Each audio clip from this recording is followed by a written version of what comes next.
Egin ditzagun ariketaren bat ulertzeko ere, ulertzen joateko ere, laguntzen duelako. Ez dakit, hau utzi edo, bai, hau zabatu behar dut.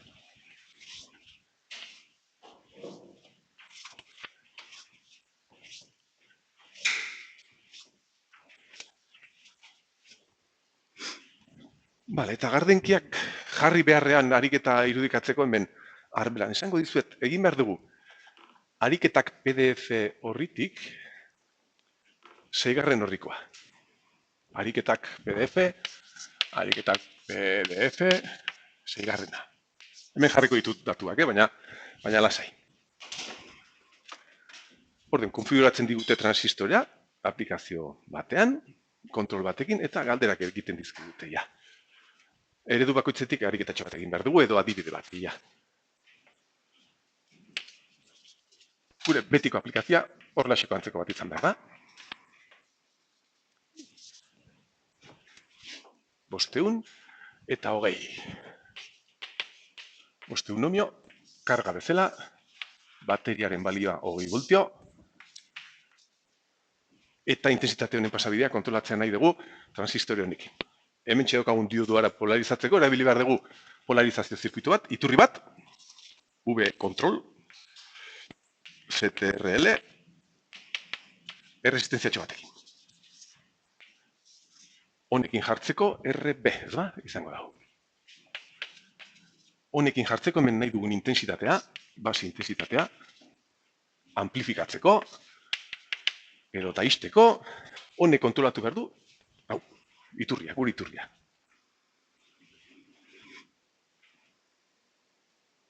Lehen da biztiko. Erakutsi, V-control 0 voltiorekin transistorea moztuta egongo dela. Erakutsi edo konfirmatu edo egiaztatu. Nik esan dizuet. Bale. Hau 0 voltio baldin bada. Diodo hori moztuta egon behar da, badakigu, diodo ariketak horrela dirilako, orduen intensitatea ez da pasatu behar. Hala ere, ebazpena egiteko pausu guztia jarraitu behar dugu, bale? Bai, jarri ditzagun hemen 0 voltio, eta aztertu dezagun behar dan bezala. Jarri dezagun eredua, gero praktikarekin ez da behar, baina ondo analizatzeko, hau xingo nuke. Daukagun tensioa, marraztu behar dut, suposatu dudan eredu hori moztuta, transistorea horrela xegongo zen. Hemen beste resistentzia hori, hemen 20 voltio, RB, oraindik ez dakigu bagelioa, U500, eta hau 20. Moztuta dago eta zergatik erantzun beharko dugu. Bale, suposatu dugu moztuta, dakigunaren arabera. Horrein egin behar dudan da, hau aztertu, eta eredu honen baldintza betetzen den edo ez, ikusi, egiaztatzeko horrelaxe dagoela. Eredu honen baldintza zein zen? Diodo hau moztuta egon beharko zen. Betetzen da hori? Aztertu ezagun zirkuitua, ja. Hemen 20 voltio, hemen intensitaterik ez dagoenez hemen 20 voltio, hemen 0, ere bai intensitaterik ez dagoenez, 0. Aztertu dugu, intensitaterik ez dago, 0 voltio, hemen 20. Baldintza hau betetzen da? VB, NV, zen bada? VB, 0. 0, 0,7 baino txikiagoa. Betetzen da baldintza eredu honena, beraz, transistora horrela dago. Hau egin beharko zen. Gero ikusten duzune, praktika pixkatekin totakia da, baina bueno. Bigarren galdera. Zehaztu. V-control. Tartea, transistorea moztuta izateko. Tensio tarte hau, transistorea moztuta. 0 voltiokin moztuta dago. Voltio batekin, 0 bostekin, zein da tartea. Dakigunaren arabera, da hauxe. Hemen daukagun diodori moztuta duen bitartean, moztuta. VB hau moztu, txikiagoa den bitartean, transistore hori moztuta. Beraz, hemen ikusten duzu, diodon egidatzen hasteko, hau, izan berko da 0,7 voltio baino altuagoa. Beraz, 0 zazpitik azpira moztuta. Orduen, erantzuna izango zen, 0,7 voltio baino txikiago den, moztuta. Bale, tontakia, nahiko erraxa, baina horrela esaten digute. Horain, marraztu transistorearen funtzionamendu puntua IC-VC grafikan. Pixkate, joe, IC-VC grafika batean marraztu lan puntua. Hau bera erabili dezaket. Transistore hori, hau 0 voltio denean, non dago lanean. Hau isik dira transistorearen grafika guztiak. Zirkuito bakoitzan egon behar da puntu batean bakarrik. Ariketa horretan dago puntu batean bakarrik. Non dago? Non dago? IC zen bada. Aplikazio horretan moztuta hauen bitartean. 20. Osteu. 0. Osake IC 0. Eta moztuta dago, jode. Osake hemen dago. Baina hau da VCE. Eta gure analizian, kalkulatu ditugula tensio eta intensitate guztiak, kalkulatu ditugu C tensioa, honen ere bai, 0 dela, beraz, VCE 20. Beraz, transistore hori polarizazio honekin, bere lan puntua da hemen. Hau 20 voltio baldin badira, hemen dago. Puntu horretan dago lanean. Nola aldatuko da lan puntua VCC, honi esaten diote VCC. 20 voltio beharrean, hau bateria bat dela suposatu, eta suposatzazue 30 eta 20 arteko tensio bat ematen duela. 20, 30 voltio. Bateria hori hortan dabil, tarte horretan baldin dabil aldatzen edo emantez tarte hortako tensio bat, kasu horretan, tarte guzti horretan, nola mugitzen da puntu hori?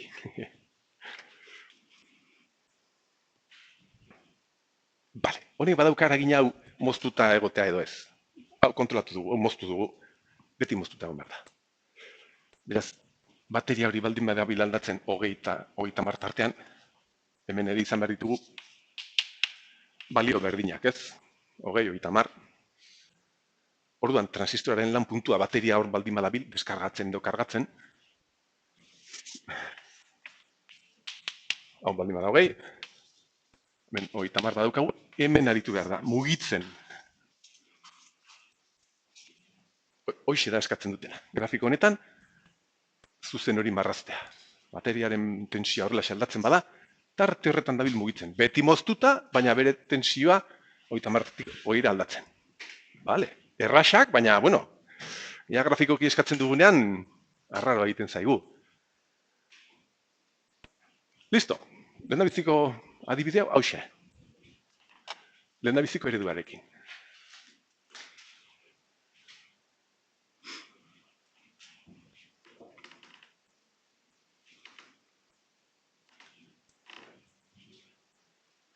Bai, ez digute ematen datu bat. Bigarren ariketa. Hurrengoa, 7.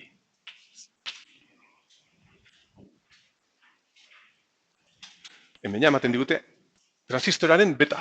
Hau datua eman beharko digute, 250, beratzatze. Baseko intensitatea bider 250 amplifikatu behar du transistoreak. Hau, 20.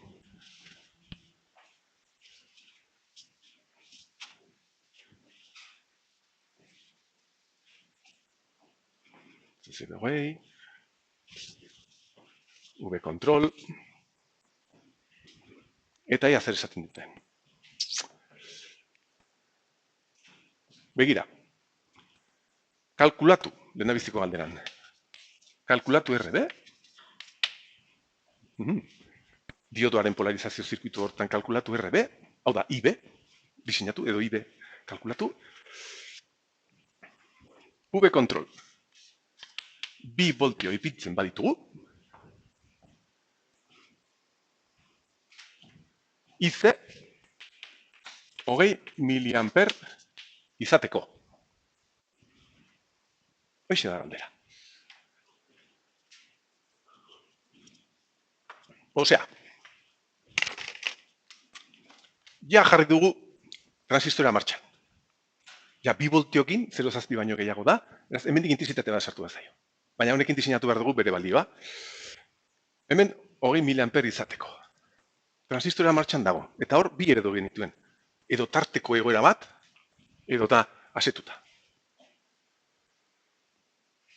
Hoi, konfirmatu dezakegu, bata edo bestea zein da. Baldintzetan, aktibo egoteko, hau izan berko zen, 0,2 baino gehiago, edo 0,1 baino gehiago. Zeren asetuta dagoenean hau txikia da. Orduan, intensitate honetat, gut diseinatzean nahi dugun intensitate horrentzat, kalkulatu behar du ze tensio erotzen den hemen, eta ia UBC zenbat izango zen. 500 bider, zenbat da? 10, ez? 10 voltio. Bai ez? Ingo dut. 500 bider. 10, bale.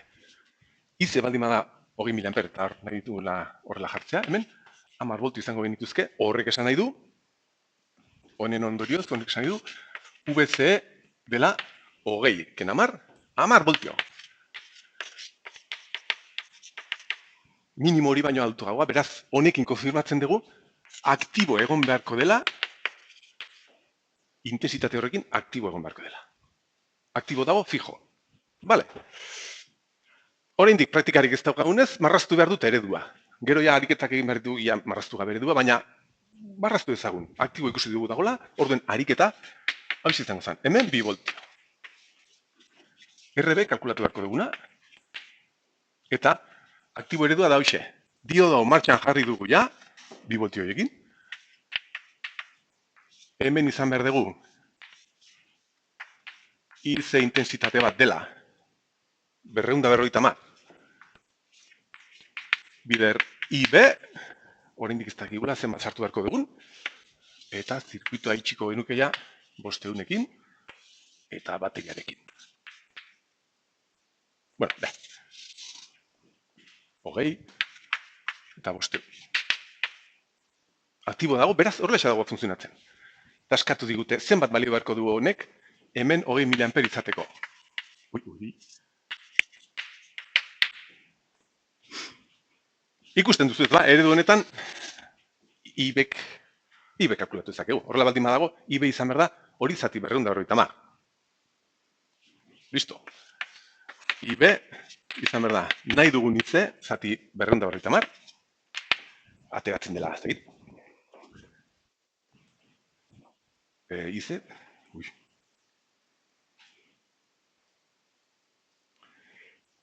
Judir. 80 mikroamper. Uste dut. Esango diazue. Orduen, orain sare honetan begira.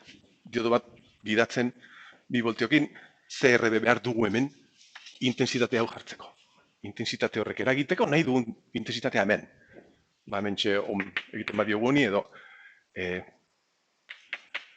IB bider RB da tensio hau 2, 0,7, beraz RB 1,3 ez, zati IB.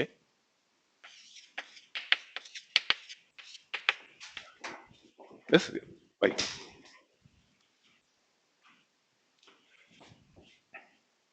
Zati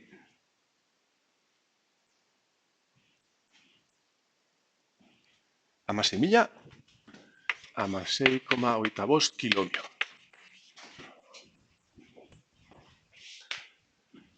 Begira, hemendik sartzea nahi dugun intensitatea kontrolatzen ari gara, tensio iturri batekin eta resistentzia batekin. Esan dizu dana, transistori hori kontrolatzen da honekin. Eta hori kontrolatzen da, polarizazio resistentzia zirkuito honekin. Egoera honetan, intensitate bajutxo honekin lortzen dugu hau, eta hau, 10 voltio denez, oraindik aktibo dago. Hau haunditzen badegu, edo hau txikiago jarriko bagenu, hau da, intensitate hau haundiago egingo bagenu, hau jarraituko zuen haunditzen, tensio hau jarraituko zuen murrizten, eta ilegatzen garenean 0 bira, asetzen da. Hala ere. Vale, erakutsi aktiboan dagola, egin dugu. Kalkulatu karga resistentziak konsumitzen duen potentzia. Hori zuen dakutziko dut, Karga resistentziak 10 voltio bider intensitatea potentzia. Hau bai, kalkulatu transistorean xaututako potentzia.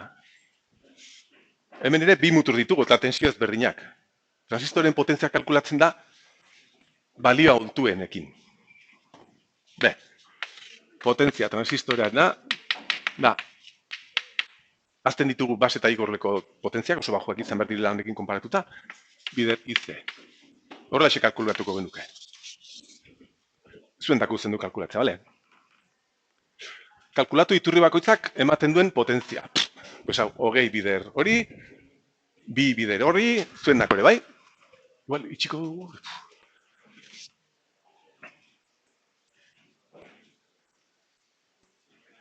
Marraztu transistorearen funtzionamendu puntua grafikoki.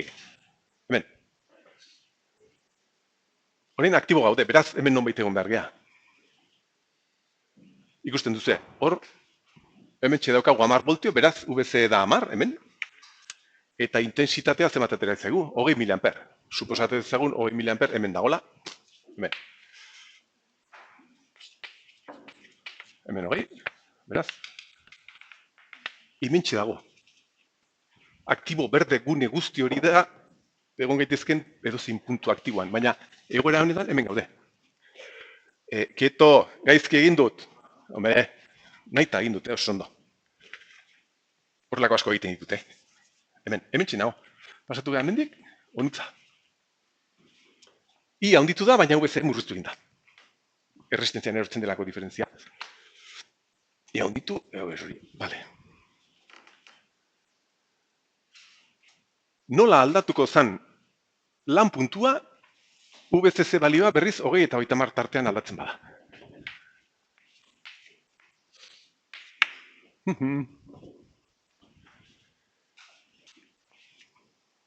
Nona joango zan hori? Bateriaren tensioa, adibidez, kargatzen badegu eta 30 baldin bada orain. Zer gertatu behar da hor? Ba begira. Honek jarraitu behar du egiten berea, zeren honen arabera mantentzen du intensitatea. Hori izan digunaren arabera irakasleak, hori gertatu behar da. Hemen ez da zera zaldatu. Intensitate hori mantentu behar dut. Beraz, hor jarraitu behar dut egoten. Gauza da, orain, 30 voltio baldin baditut hemen, intensitatea mantendu bada, hemen erori behar dira 10, ez? Bai, 10. Eta hemen izan behar ditugu 20. 30. Kena 10, hau 20. Beraz, egongo ginen kasu horretan, hemen, intensitatea mantentzen da,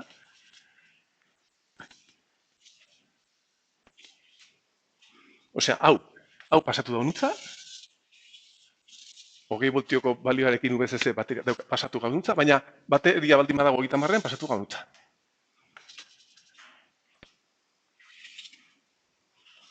Hemen genden, hor gelde.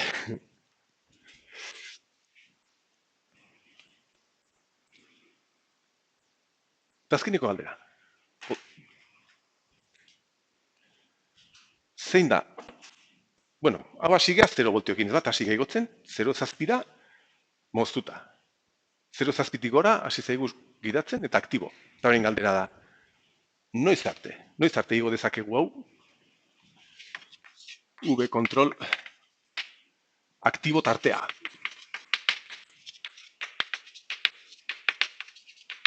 Noiz arte igo dezakegu aktibo mantentzeko. Zeren, tensio altu batetik gora, ja, asetu behar zaigu. Baina zein da puntua?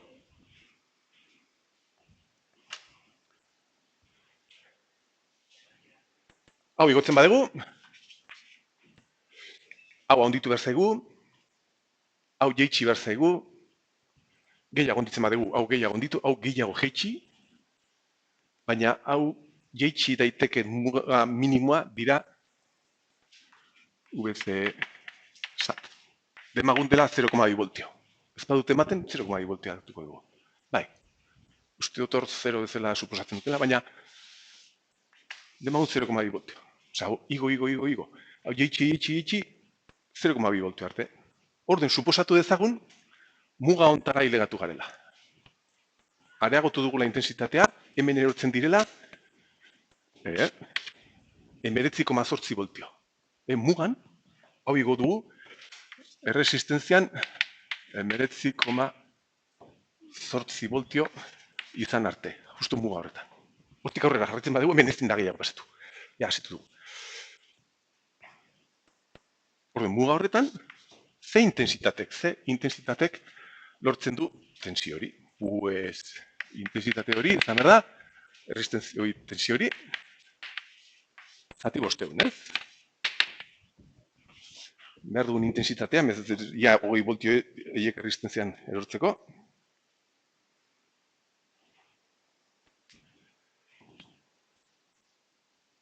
Hogeita 9,6 miliamper. Begira, igo dugu, 20 miliamperretik. Ia berrogeira, aktibo bezala. Osa, aktiboak horretaino aktibo mantendu behar dugu. Eta oraindik, aktibo gaudenez, nahiz eta mugan egon oraindik aktibo gaudenez, oraindik betetzen da, IB izan behar dela, IC zati beta. Beraz, IC izan behar da, zati 250, ia. Eta gero horrekin kalkulatu behar dugu tensioa. Ze tensioa ipini behar dugun kalkulatu dugun erresistentziarekin.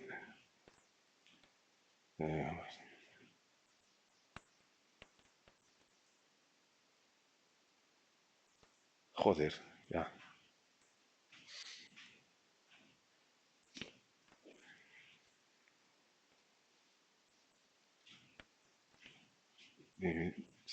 Egiten bat duzuek laguntuko idaztu ere bai, 0,6 miliamper edo egun da 60 mikroamper.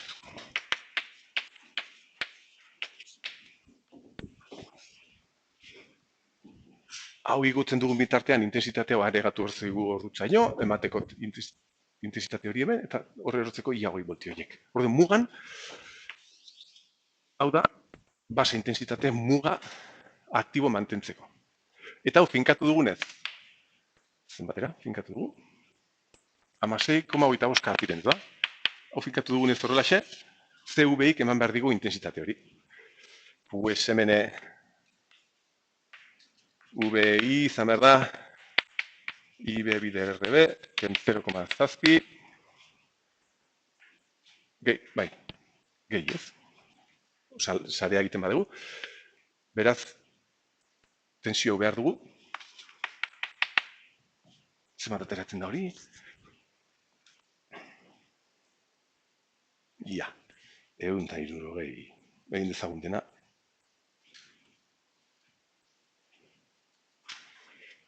Bider.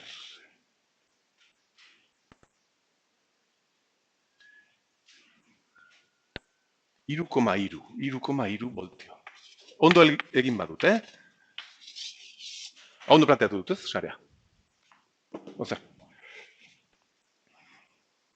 Intensitate maksimo horrekin, bide resistentzia kalkulatu duguna, gehi 0,7 da, VI, 3,2ekin, ja asetzen zaigu. Hasiga 0tik, 0,7 aktibo sartu, 0,7tik 3,3ra, eta ja hor ja asetzen da. Hortik gora jarraitzen badegu, hemendik gora igotzen badegu, IB haunditu behar zaigu, hori bai, hemendik haunditu behar zaigu, diotu hortatik pasatu behar dira, hori baino gehiago, baina hau ja finkatu behar zaigu ontara. Hau ja ez da igo behar. Hortik aurrera ja ez da betetzen IB bider beta izatea.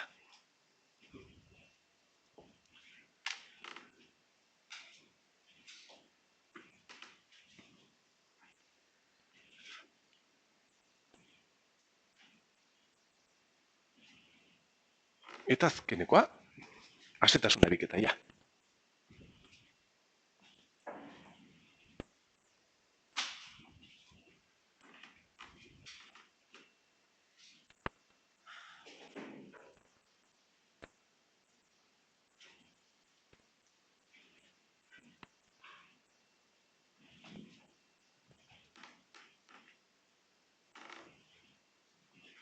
Zortzigarrenean,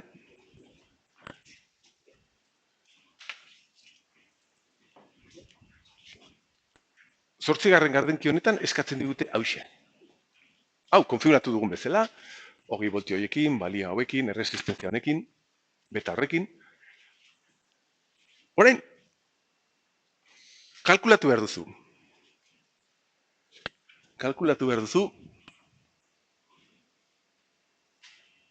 Vale. Guk ikusi dugu tensio honekin justo aktibo azetasun muga horretan gaudela. Horan eskatzen digute gehiago azetzea. Osea, igo tensio hau, azetzeko gure transistorea, azetasun gunean sartzeko gehiago, azetasun sakona, azetasun sakon polarizazio bat, izan konfiguratu behar dugu. Azetasun gunean badakizue, IC dela hau baino txikiagoa, osea ez da betetzen, amplifikazio hau. Simulatzen badugu, azetuta dagoenean, eragiketa hau egiten badugu, atera behar da, beta hori baino txikiagoa. Eta esaten digute, konfiguratu azetasun gune hau, intentsitate erlazio hauek betetzeko betaren erena. Betaren erena.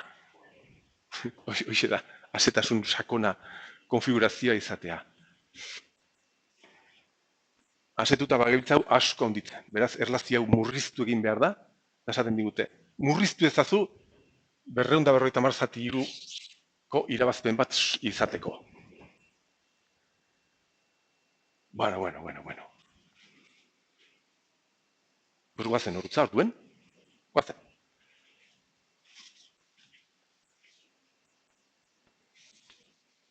Hauek mantentzen dira. Hau gehi. Epa.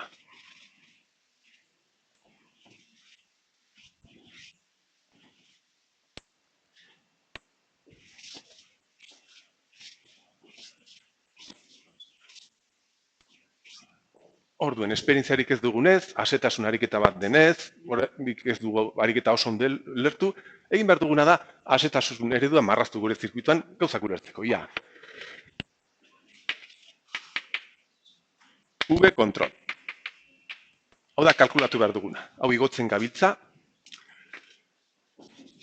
erresistentzia hontatik, sartzeko intensitate bat, azetasun eredua hau izango zen,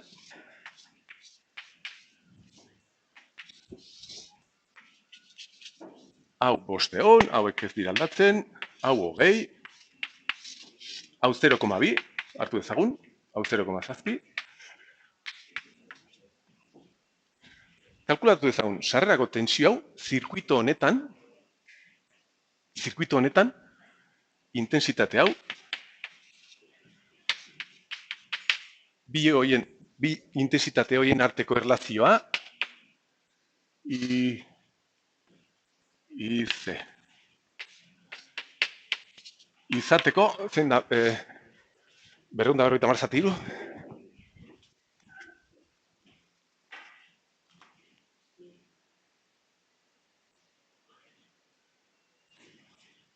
Laurogeita hiru.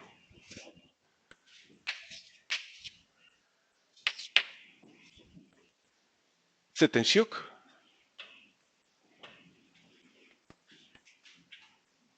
Ematen digu, egoera hau. Venga, bazen. Bera, bi maila ditugu. Eske lotuta daude, hau erraxa da. Hemen 0,2 voltio, hemen 20. Zen bada IC? Hau kalkulatuko aurreko pausuan, ez? Justo aktibo azetasun gune horretan, maila honetan, IC zan 19,8 zati bosteun. Hau ez? Zenbat zan? Oita 19, zenbat? Miliamper. Zenbat? Oita 19, zenbat? Ze, bale, kerrik asko. Horan esaten digute. Maila honetan, izan beharko dugun IB, da, hori, zati, 83. Hor nahi dugulako, konfiguratu. Ez, azetasun muga mainaka, baizik eta hau betetzen denean. Bi hauen irabazpena egoera honetan, ez zina, beta izan txikiago da, beraz, honek finkatu behar dugu erlazio hori. Eta hau, egiten badidazue, zenbat ateratzen da.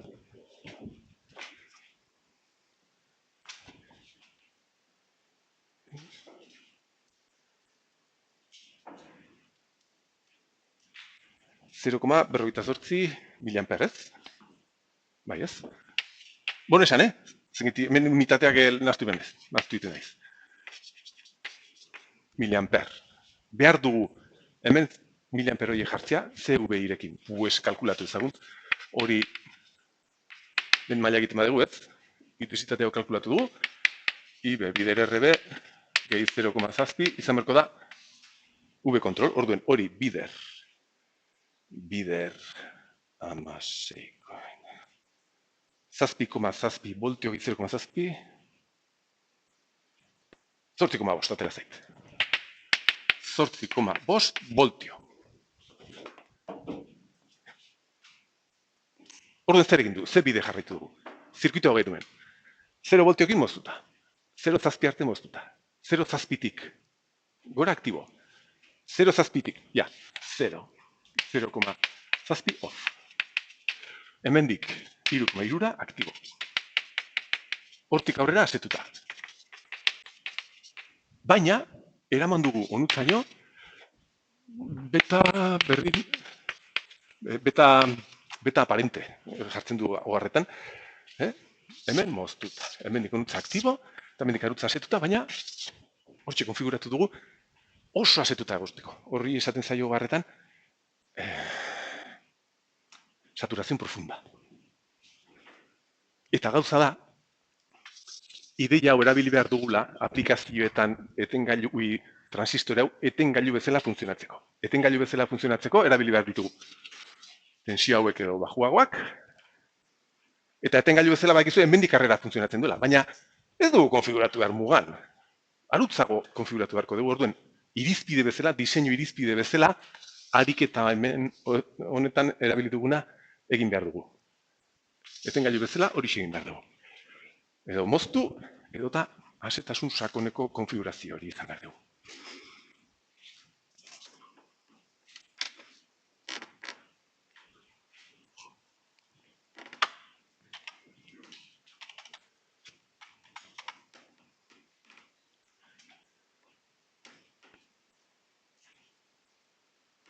Venga, eta ja, azkeneko 5 minutu hauetan, beste ariketa bat, 9. horrian dagona, eta laborategian egin behar duguna. Horregatik, nik dut garrantzitsua izan behar dela hemen bintzat aztertzea edo egitea, bale?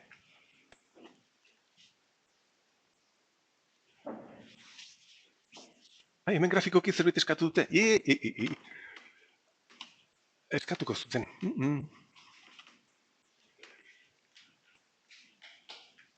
Marraztu transistorearen funtzionamendua, non geunden? Asetasun puntu horretan non geunden?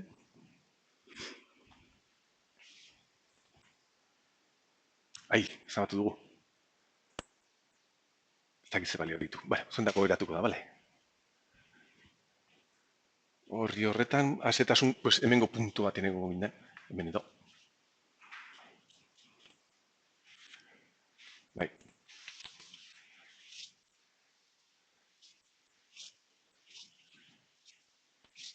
Bai, hori, zuzenari jarraituz, pues, marra hortan geunden puntutxo horretan egon ginen. Pensatuko dut bale? Hori, gustentzen zaizkigu galdetzea, Egin dezagun praktikan egin behar duzuena laborategian, aurreko lana bezala ariketatxo hauek esatzen ditugu, hemen egiten badut, ia hobetu ulertzeko. Hau dago, ariketetan, 8 ez.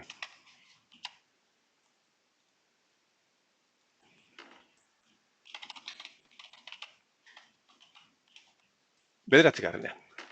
Ariketak 9. garrantzia. Eta hau montatu behar duzu laborategian. Berriz konfigurazio berdina, beste resistentzia balio batzukin, Sorgailuaren tensioa, V-in dituko diot. RB. Ematen dela balio, ematen da, bai. 100.000 edo 100K edo 10 laborategiko transistoreak izan behar du beta bat zenbatekoa. 300koa. Figaz daitezte, intensitatea bider 300 aplikatzen du. Karga resistentzia bat 10 kilomioko bat sartu behar dugu. Laborategiko iturriekin 20 voltiora finkatu behar dugu hemen VCC. Eta esaten digute, hemen sarreran, sartu behar diogula. Tensio alterno bat horrexe.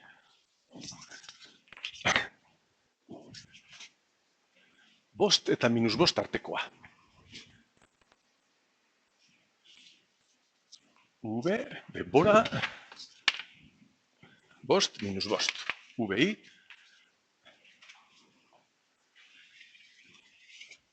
ja, ondo ingo dut, saetuko nez.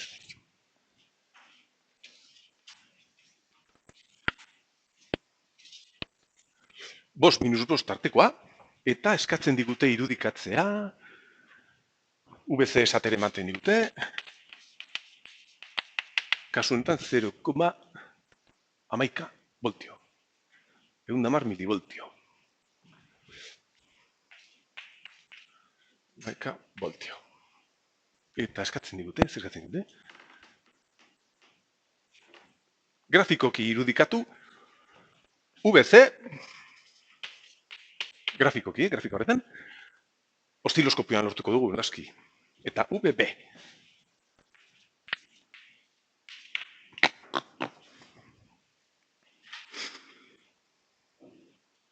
Venga, 5 minutu ditzea, azkar egingo dut. Grabatuta geratuko da, eta hasi gaitezen VB-rekin. Erraxago da. Hau, diodo ariketa bat da. Bagabiltza hemen daukagun diodoari, minus bost arteko tensioa sartzen. Honek, norabide horretan, hasi da gidatzen hau 0,7 baino altuagoa denean. Beraz, hau jarri behar dut. VI hori baino altuagoa denean, diodoa gidatzen hasi behar da, eta VB 0,7. Osa, mendik gora, hau 0,7.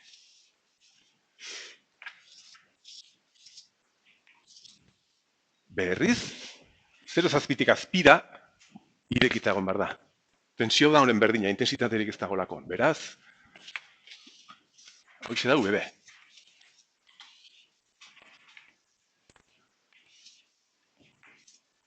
Urdina VB. Orain komediek VC-rekin. A ber. Hemen esan dugu, onutzaino,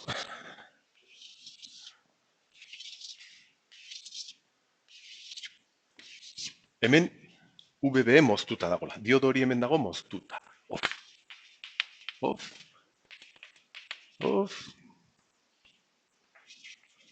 Off dago, beraz. Diodoa, transistoria moztuta dagoenean, transistoria moztuta dago, zen bada VC. Transistoria moztuta dagoenean, zen bada VC. Venga, azkar erantzun, azkar bukatzeko.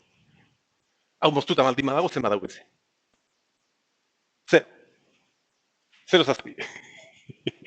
Hogei dia, hogei. Ez dago zer ez, hogei. Hemen, VC, berdea, hogei. Hemen dagoela. Epa, hemen hogei. Guzti hauetan hogei. Ostiloskopian hau ikusiko dugu. Hogei voltio. Hau da, VC. Eta tarte honetan zer daukagu? Transistoria martxan, 0,7tik gora VI martxan jartzen da. Osea, martxan jartzen da, azten da intensitatea pasatzen, aktibo sartzen da, baina 0,7tik bostera ailegatuko gea asetzea, hoi da galdera orain. Hemen diko nutza asetuko da. Kalkulatu dezagun aurreko ariketan egin duen bezala, ariketa hobera egingo genuke.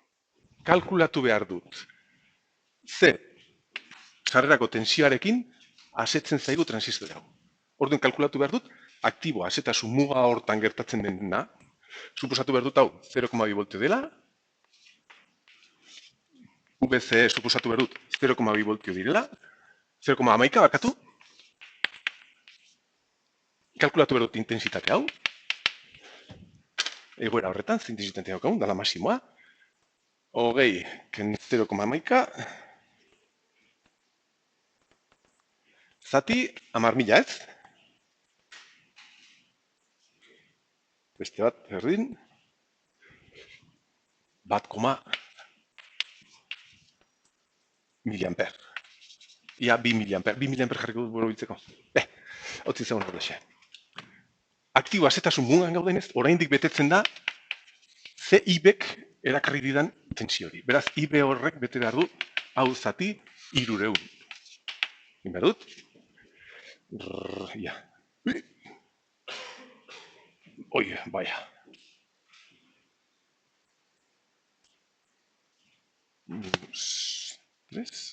Zati, 300. Jode, ez da jartzen. 6,6 mikroamper, uste dut, Eta orain kalkulatu behar dut, CV-ik jartzen diran hori, justu asetzen duena. Eta VI hori izango zen, IB hori bider 1.000, ten 0,7, ez? Egiten badegu maila hori. Orden hori. Bider 1.000.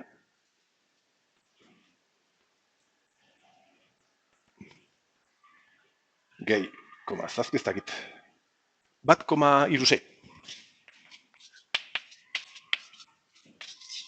Osea, 0 zazpitik 1,36 da aktibo goen barra, zeren hortik aurrera asetu behar zaigu. Horrek esan nahi du, VI haunditzen dinan, 0 zazpitik 1,36 da.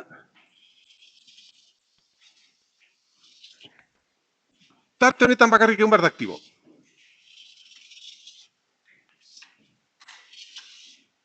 Eta hemen egon behar da asetuta.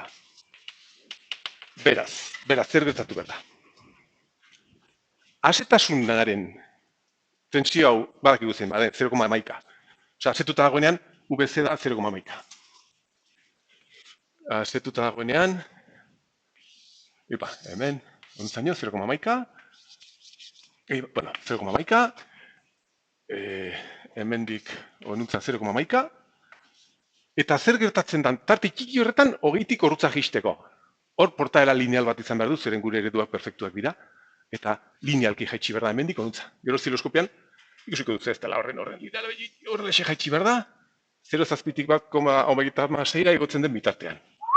Hauxe, eta horrelexe izan behar dugu. Bale, hor geratuko da, azkar joan ez, baina hor geratuko da grabatuta, eta hauxe da ikusiko genukena. Moztuta, asetuta, aktibo tarte horretan. Vale. Venga.